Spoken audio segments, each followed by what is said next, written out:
नमस्कार, मैं शिखा श्रीवास्तव और आप देख रहे हैं के भारत न्यूज। आइए नजर डालते हैं उत्तराखंड स्पेशल बुलेटिन की ओर। महंगाई को लेकर लोग त्रस्त। देखिए उत्तराखंड से हमारे संवाददाता बिट्टू अंसारी की एक खास रिपोर्ट। केंद्र सरकार महंगाई पर रोक लगाने में पूरी तरह से विफल हो गई है।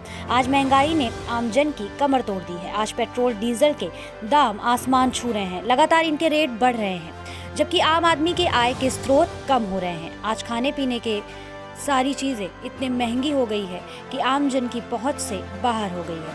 घरेलू गैस इतनी महंगी हो गई है कि मीडियम आदमी आज परेशान है और सरकार है कि अपनी पीठ थपथपा रही है और अपनी उपलब्धियां गिना रही है, जो हवाई साबित हो रही हैं। इधर गरीब आदमी अपनी दिनचर्या को लेकर परेशान है, अपनी जीविका नहीं चला पा रहा है। महंगाई इतनी बढ़ गई है कि लोग त्राही त्राही कर रहे हैं और केंद्र सरकार है कि लोगों की सुनने को तैयार नहीं है। लगभग 3 महीने से किसान सड़कों पर है और सरकार अड़ियल रुख अपनाए हुए है।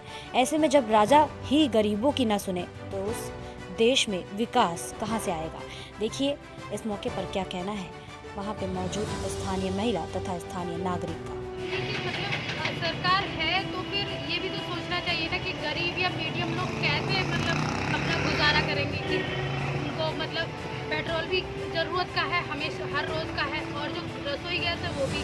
अब एक छोटे छोटे जो गरीब लोग हैं उनके बारे में तो सोचना चाहिए। अमीर लोगों की तो कोई दिक्कत नहीं है, मीडियम वाले भी कहीं ना कहीं से कर ही लेते हैं, लेकिन जो सबसे नीचे पॉइंट है उसका क्या करना चाहिए फिर।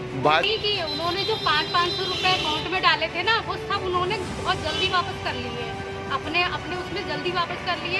नाम ही हो गया लॉकडाउन में 500 अकाउंट में आए, कुछ नहीं हुआ उससे, और नोच लिए एक साइड से अभी से ही ये महंगाई कर करके। सरकार को आप क्या मैसेज देना चाहेंगे? सरकार है तो सबके लिए होना चाहिए ना, एक सा होना चाहिए। इतनी महंगाई करके क्या हासिल होगा? ये ज़्यादा बिगड़ेगा। अभी 15 दिन पहले 730 का आया है सिलेंडर, अब सीधे और बढ़ गया है इस पर रेट। बताइए कैसे मैनेज करेंगे हम लोग? भी नहीं बचेगा। पहली बात तो लॉकडाउन के बाद कुछ अच्छा हो ही नहीं रहा है किसी की भी लाइफ में, तो और ज़्यादा ही दिक्कत है इस चीज़ को लेकर। तो उन्हें गंभीरता से सोचना चाहिए। अमित शाह जी को और मोदी जी को अपने पूरी कैबिनेट के साथ बैठक करनी चाहिए, उसमें विचार करना चाहिए कि एक प्रकार तो हमारे जो किसान भाई बैठे हुए हैं, आंदोलन कर रहे हैं, पिछले लगभग 80-90 दिन उन्हें होने जा रहे हैं, 3 महीने के लगभग उन्हें होने जा रहे हैं, तब भी उनका कोई संज्ञान नहीं ले पा रहा है। किसान बहुत परेशान है। दूसरी तरफ ऊपर से आप तमाम प्रकार का उल्टा बोझ डाल रहे हैं। पेट्रोल महंगा कर दिया है आपने, डीजल महंगा कर दिया है, गैस में 50 रुपये बढ़ा दिए गए हैं। ये बहुत ही चिंतनीय है। इस पर अगर आप बिल्कुल संज्ञान नहीं लेते हैं तो कहीं ना कहीं व्यापारियों को मजबूर होकर के आपके खिलाफ आंदोलन पे बैठना पड़ेगा, धरना देना पड़ेगा और आपको जिताना पड़ेगा। आप अगर समय रहते नहीं देते तो इसका खामियाजा आपको आने वाले चुनावों में। नोएडा के निठारी कांड में मारी गई पायल के परिजनों को नहीं मिला अभी तक इंसाफ। देखिए उत्तराखंड से हमारे संवाददाता मनोज हालदार की एक खास रिपोर्ट।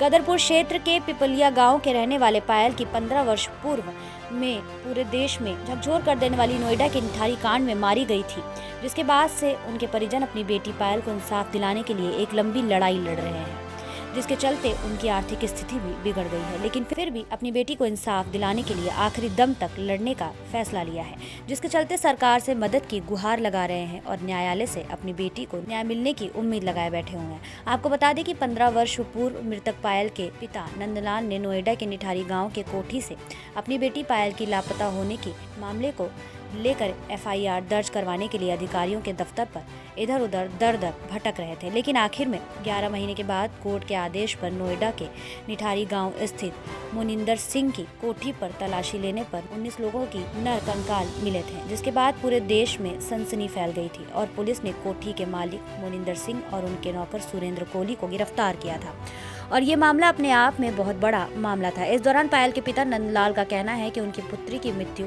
16 वर्ष पहले हो गई थी और अब 16 सालों से वह लगातार कानूनी प्रक्रिया में लगे हुए हैं, जिसके चलते आज उनकी आर्थिक स्थिति पूरी तरीके से खराब हो चुकी है और अब सरकार से मदद की गुहार लगा रहे हैं। साथ ही न्यायालय से अपनी बेटी को इंसाफ मिलने की उम्मीद लगाए बैठे हुए हैं।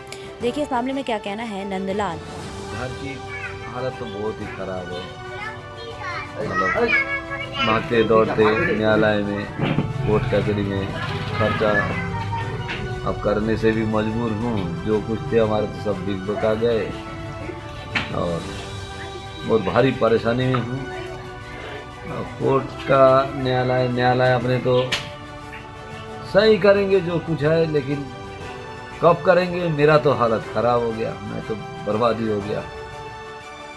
क्या अब कैसे हम केस लड़े, कैसे आगे बढ़े? अब केस लड़ने के लिए तो मेरा तो सामर्थ्य खत्म हो गया। ऐसा कोई ऐसी तमाम खबरों के लिए हमारे साथ बने रहिए और देखते रहिए के भारत न्यूज़।